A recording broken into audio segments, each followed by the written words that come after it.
नमस्कार विद्यार्थी आणि शिक्षक बांधवांनो, पहा सीटेट पेपर 1-2 मध्ये मराठी हा आपला महत्त्वपूर्ण विषय. या मराठी विषयाचे कशा प्रकारचे प्रश्न त्या ठिकाणी विचारले जातात, तर आपण प्रीवियस इयरचे जे काही क्वेश्चन पेपर आहेत ते कशा पद्धतीचे क्वेश्चन असतात ते या व्हिडिओमधून जाणून घेऊया. चला तर मग लगेचच आपण पाहूया. पहा, पहिला 121 ते 28 यासाठी योग्य पुढील उतारा वाचा आणि प्रश्न क्रमांक 121 ते 128 यासाठी योग्य पर्यायाची निवड करा.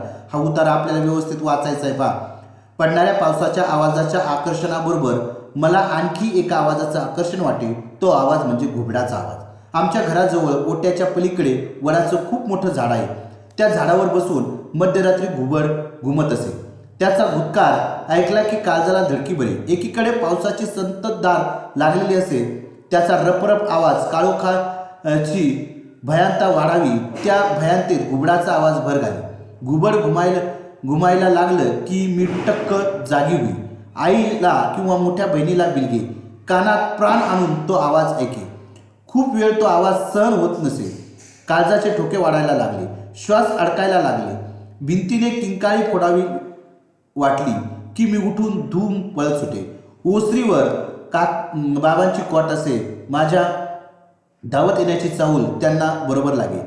घाबरला का आमचा वाघ, बाबा विचारित. मी त्यांच्या घोंगडीत शिरून त्यांना बिलगे. थांब थांब, हाकलू आपण घोबडाला, असं म्हणत ते उठत काठी आपटून आवाज करत तिला हाकलून देत. पुढे मोठी झाल्यावर कॉलेजला जायला लागल्यावर सुद्धा मी घुबडाच्या आवाजाने जागी झाली की माझे बाबा तिला हाकलायला उठवत. मी म्हणे, नका हाकलू बाबा तिला, भीती नाही वाटत.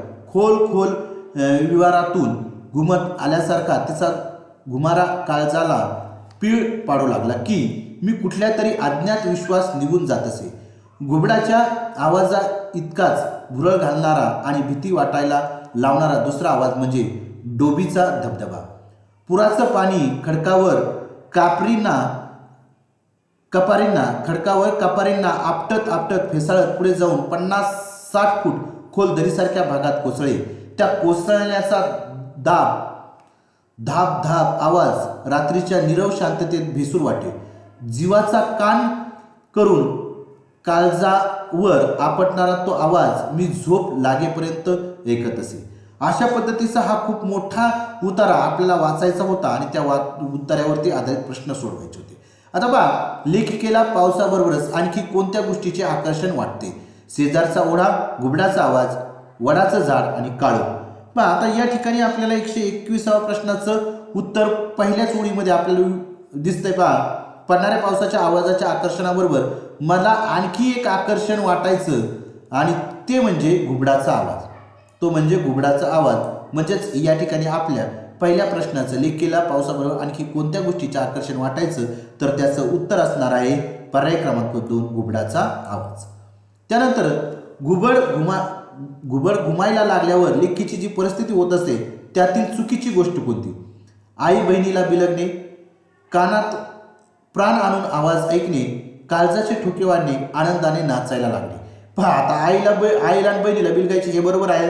कानात प्राण आणून आवाज ऐकणे, काळजाचे ठोके वाढणे हे देखील बरोबर होतं. आनंदाने नाचायला लागणं हे या ठिकाणी चुकीचं असणार आहे. पहा, आता 122वा प्रश्न आता पाहूया आपण काय आहे याचं उत्तर. घुबड घुमायला लागल्यावर लेखीची परिस्थिती. पहा, आता घुमायला लागलं की टक्क जागी होई. आईला मोठ्या बहिणी बिलगी. बरोबर.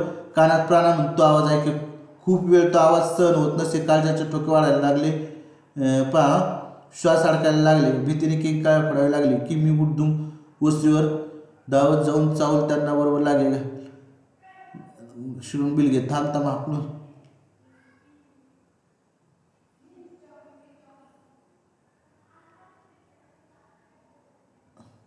पहा, आता या ठिकाणी काय आहे? आनंदाने कानात प्राण आणून आवाज ऐके, काळजाचे ठोके वाढणे, आनंदाने नाचायला लागणे. बरोबर. म्हणजे 122व्या प्रश्नाचं उत्तर काय होणार आहे? आनंदाने नाचायला लागणे. बरोबर.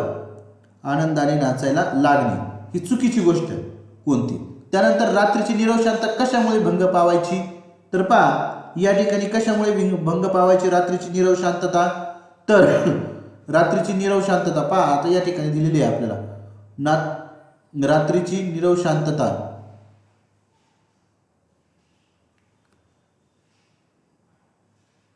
रात्रीची नीरव शांतता भेसूर वाटे. पहा आता कोसळण्याचा दाब आणि धबधब आवाज रात्रीच्या नीरव शांततेत भेसूर वाटे म्हणजे त्या ठिकाणी डोबीच्या धबधब्यामुळे, वडिलांच्या काठी आपटण्यामुळे नाही, भीतीने किंकाळी पडल्यामुळे नाही, काळजाच्या ठोके वाढल्यामुळे नाही, तर डोबीच्या धबधब्यामुळे. पर्याय क्रमांक 1 हे आपलं 123व्या प्रश्नाचं अचूक उत्तर असणार आहे, डोबीच्या धबधब्यामुळे. त्यानंतर पुढील एकवचनी अनेकवचनी शब्द जोडीपैकी चुकीचा पर्याय कोणता?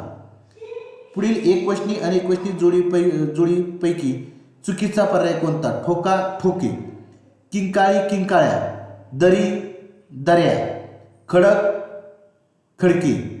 या ठिकाणी चुकीचा पर्याय आहे पर्याय क्रमांक 4 खडक खडके. खडक खडके, खडक खडक. अज्ञात विश्वात निघून जात असे अधोरेखित काय आहे? जात असे, जात असे.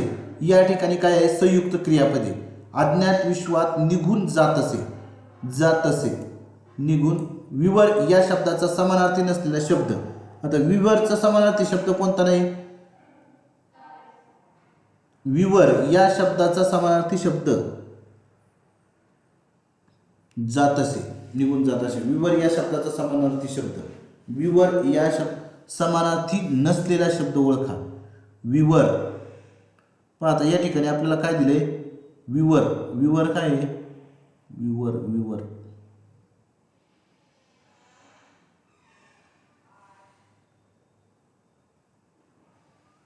खोल खोल विवरातून घुमत आल्यासारखा तिचा घुमा काळजाला पीळ पाडू लागला. पहा खोल खोल विवरातून म्हणजे या ठिकाणी गुहा, बीळ, पोकळी, वडा. वडा नसतं, समानार्थी नसलेला शब्द वडा. विवरचा. ओढ्याच्या पलीकडे वडाचं खूप मोठं झाड आहे. या वाक्यात अव्यय ओळखा. ओढ्याच्या पलीकडे, पलीकडे. 127. 127 काय आहे? पलीकडे. अव्यय काय आहे? पलीकडे. मध्यरात्री घुबड कशावर बसून घुमत असे? पहा आता मध्यरात्री जे घुबड होतं ती कशावर बसून घुमत असं? तर पहा आता मध्यरात्री या ठिकाणी आपण बघूया. मध्यरात्री, मध्यरात्री कुठं?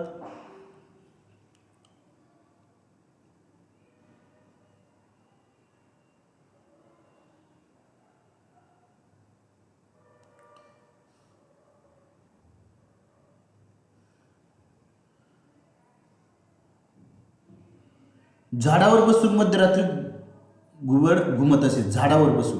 मग पहा आता झाडावर बसून कुठं? झाडावर बसून, वडाच्या झाडावर. मध्यरात्री घुबड कशावर बसून घुमत असे? तर वडाच्या झाडावर बसून घुमत असे. हे आपलं त्याचं अचूक उत्तर असणार आहे. त्यानंतर परत पुढचा उतारा आहे 129 ते 135 प्रश्न त्या ठिकाणी आपल्याला पाहायचे आहेत. त्याच्या सूचना पुढील उतारा वाचा आणि प्रश्न क्रमांक 129 ते 135 यासाठी योग्य पर्यायाची निवड करा. आषाढातला तो पहिला दिवस होता. श्रावणसरीच्या स्पर्शाने हिरवी मखमली दुलई ल्यालेली धारा सूर्याच्या मावळत्या किरणांनी फार लोभस दिसत होती. मंद वारा वाहत होता. सर्वत्र भरून राहिलेली ओलसर प्रसन्नता नुकताच निरोप दिलेल्या श्रावणाच्या अस्तित्वाची आठवण करून देत होती.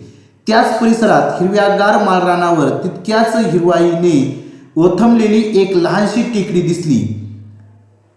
टेकडीवरती एका बाजूने उंचावलेली एक दरड मावळतीचे सूर्यकिरण झेलत अशी झोकत उभी होती की तिला ओलांडून मला पुढे जावेना. खाली उतरण्याचा मोह मला पुढे सरकून देईना. तसाच खाली उतरलो त्या दणकट दरडीला माझ्या दीर्घ अन सामर्थ्यवान बाहूंनी धरून ठेवत तिला टक्कर देण्यातला आनंद लुटू लागलो. त्या दरडीवर पाय ठेवून सर्वत्र एकदा नजर फिरवली. सूर्यास्ताच्या किरणांचा सोनेरी लेप मिटवणारी ती टेकडी मला एखाद्या सम्राटाच्या राजसिंहासनासारखी भासली. भ्रमंतीचा साराशील क्षणात दूर झाला आणि आता तिथेच जरा विसावा घ्यावा असा विचार करत असतानाच त्या टेकडीवर उभा असलेला माझ्याकडे एकटक नजरेने बघत असलेला एक मानव माझ्या दृष्टीस पडला. दुःखाने विदीर्ण झालेल्या त्या मानवाला ना त्याच्या देहाची शुद्ध होती ना त्याच्या वस्त्राची. दुःखाने सैरभर झालेल्या त्या माणसाच्या मनातलं काहूर त्याच्या चेहऱ्यावर प्रतिबिंबित झालं होतं. माझ्या नुसत्या दर्शनानेच त्याच्या हळव्या अंतकरणाचा बांध फुटला होता. त्याच्या व्याकुळ नेत्रामधली अश्रुपटलांनी मला तिथेच ठेवून ठेवले. मानवी भावभावनांच्या गुंत्यात कधी न अडकणाऱ्या मला त्या घन व्याकुळ डोळ्यांनी तेथेच अडकून ठेवलं. अन त्या क्षणी पृथ्वीवरील मानवाच्या भावनांशी असलेल्या माझ्या नात्याचा प्रवास सुरू झाला. कुबीराने तडीपार केलेला तोच तो अलंकानगरीतला यक्ष होता.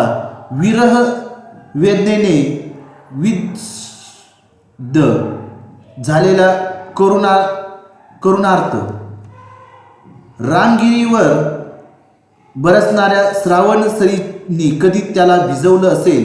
त्या रेशमी जलधारांनी त्याच्या मनपटलावर असंख्य इंद्रधनुष्यही उमटवली असतील.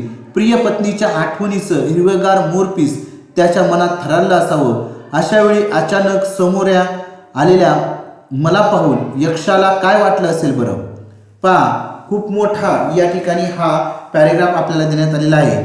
त्यामध्ये प्रश्न होता, विरह वेदनेने विद्य झालेला करुणार्थ असे लेखकाने कोणाचे वर्णन केलेले आहे? मावळत्याच्या सूर्यकिरणांचे, श्रावणसरींचे, यक्षाचे, इंद्रधनुष्याचे?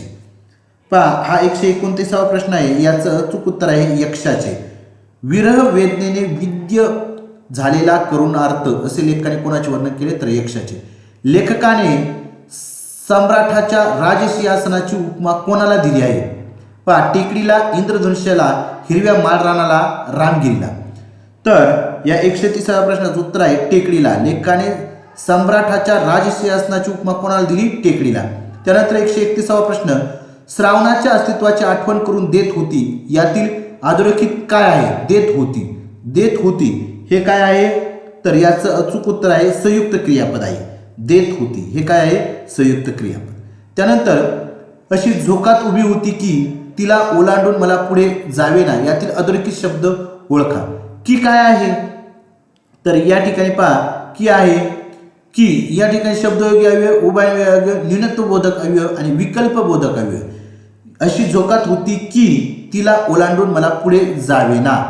या ठिकाणी या 132व्या प्रश्नाचं उत्तर आहे विकल्प. की विकल्पबोधक अव्यय आहे या ठिकाणी पर्याय क्रमांक 4. त्यानंतर मावळतीचे किरण कोण झेलत होते? दरड, टेकडी, हिरवळ, माळरान. मावळतीचे सूर्यकिरण कोण झेलत होती? याचं उत्तर आहे दरड. मावळतीचे किरण कोण झेलत होती? तर दरड झेलत होती. त्यानंतर लेखकाला श्रावणाचे अस्तित्व कशामुळे जाणवत होते? लेखकाला श्रावणाचं अस्तित्व कशामुळे जाणवत होते? ओलसर प्रसन्नतेमुळे. ओलसर प्रसन्नतेमुळे लेखकाला ओलसर प्रसन्नतेमुळे लेखकाला श्रावणाचं काय होत होतं? अस्तित्व जाणत होतं. श्रावणाचं अस्तित्व. खूप मोठा हा उतारा होता आणि या उताराचं व्यवस्थित वाचन केलं असं तर आपल्याला लगेच लक्षात त्या ठिकाणी याची उत्तरं आली असते. पुढीलपैकी कोणता शब्द उतार्यातील काहूर या शब्दाचा अर्थ द्योतक नाही? बरं का, काहूर या शब्दाचा अर्थ द्योतक नाही. दुःख, आनंद, चिंता आणि गोंधळ. दुःख, चिंता, गोंधळ, आनंद हा शब्द अर्थद्योतक नाही त्याचा. काहूर म्हणजे दुःख होऊ शकतं, चिंता, गोंधळ होऊ शकतो, परंतु आनंद काय होऊ शकणार नाही. म्हणून या ठिकाणी 135व्या प्रश्नाचं उत्तर असणार आहे पर्याय क्रमांक 2. त्यानंतर लेखनाच्या विविध अवस्था टप्पे समजून लेखन शिकणे म्हणजे लेखनाच्या विविध अवस्था टप्पे समजून लेखन शिकणे म्हणजे लेखनाच्या प्रक्रियेचे धोरण, लेखनाचे उत्पादक धोरण, विश्लेषणात्मक लेखन, सर्जनशील लेखन. लेखनाच्या विविध अवस्था टप्पे समजून लेखन शिकणे म्हणजे त्याचं उत्तर आहे लेखनाच्या प्रक्रियेचे धोरण. लेखनाच्या प्रक्रियेचे धोरण. लेखनाच्या विविध अवस्था टप्पे समजून लेखन शिकणे म्हणजे लेखनाच्या प्रक्रियेचे धोरण होय. त्यानंतर पुढचा प्रश्न आहे विद्यार्थ्यांच्या संभाषण कौशल्याचे मूल्यमापन करण्यासाठी विद्यार्थ्याच्या संभाषण कौशल्याचे मूल्यमापन करण्यासाठी पुढीलपैकी कोणती मूल्यमापन पद्धती अधिक उपयुक्त ठरेल? चित्रपुस्तकातील दृश्याचे विवरण सांगणे, नाटकातील भूमिका अभिनय करणे, ध्वनिफीती ऐकून त्यावर भाष्य करणे, सांगितलेल्या मुद्द्यावर भाषण करणे. संभाषण कौशल्य त्या विकसित करायचं असेल तर उपयुक्त ठरणार आहे नाटकात भूमिका अभिनय करणे. म्हणजे 137व्या प्रश्नाचं उत्तर असणार आहे पर्याय क्रमांक 2 नाटकात भूमिका अभिनय करणे. जॉस्कीच्या मते माणसाकडे भाषा विकसित करण्यासाठी टिंबटिंब हे असते. तर पहा, शैक्षणिक संच, जैविक कल, विशिष्ट दृष्टिकोनात्मक संच, संप्रेषणात्मक तत्परता. तर चॉम्स्कीच्या मते माणसाकडे भाषा विकसित करण्यासाठी जैविक कल हे असते. 138 प्रश्न उत्तर आहे पर्याय क्रमांक 2 जैविक कल. त्यानंतर अगदी आरंभीच्या अवस्थेपासून शाळेतील भूभाषिकतेचे धोरण स्वीकारल्याने पुढीलपैकी कोणत्या गोष्टीवर आळा घालता येईल? शाळेतील विद्यार्थ्यांची गळती, शैक्षणिक